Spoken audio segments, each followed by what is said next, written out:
Indian railway Tatkal ticket booking ప్రక్రియలో కొన్ని కీలకమైన మార్పులు చేసింది. కొత్త రూల్స్ 2025 ఏప్రిల్ 15 నుంచి అమల్లోకి రానున్నాయి. టికెట్ రిజర్వేషన్ ప్రక్రియను సరళీకృతం చేసే లక్ష్యంగా ఐఆర్సీటీసీ ఈ రూల్స్ తీసుకొచ్చింది. తత్కాల్ విధానం ద్వారా లక్షలాది ప్రయాణికులకు ఉపయోగం ఉన్నప్పటికీ తత్కాల్ సిస్టంలో ఏజెంట్ దుర్వినియోగం, సాంకేతిక లోపాలు, డిమాండ్ సరఫరాల్లో వ్యత్యాసం కారణంగా కొన్ని సమస్యలు ఎదురవుతూనే ఉన్నాయి. ఏప్రిల్ 15 నుండి తత్కాల్ బుకింగ్ విషయంలో రానున్న మార్పుల్లో తత్కాల్ టికెట్స్ కోసం ఒక రోజు ముందుగానే రిజర్వ్ చేసుకోవాల్సి ఉంటుంది.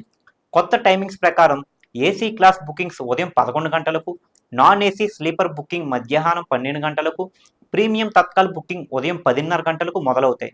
రేపు ట్రైన్ జర్నీ చేస్తున్నామంటే ఈ రోజే తత్కాల్ టికెట్ బుక్ చేసుకోవాలి. ఈ విషయాన్ని తప్పకుండా గుర్తుంచుకోవాలి.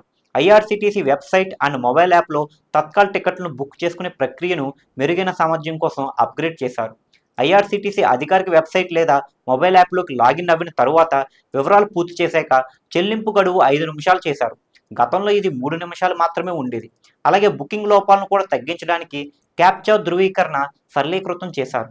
అంతేకాదు యాప్ లేదా వెబ్సైట్ ఇలా రెండింటికి ఒకే విధమైన లాగిన్ సిస్టమ్ ఉండేలా చేశారు. ఇక ఒక తత్కాల్ పిఎన్ఆర్ కింద గరిష్టంగా 4 మంది ప్రయాణికులకు మాత్రమే టికెట్స్ బుక్ చేసుకోవచ్చు. తత్కాల్ కోటా కింద ఎటువంటి రాయితీ వర్తించదు. వీటితో పాటు ప్రయాణం సమయంలో ఏదో ఒక గుర్తింపు కార్డు తప్పనిసరి.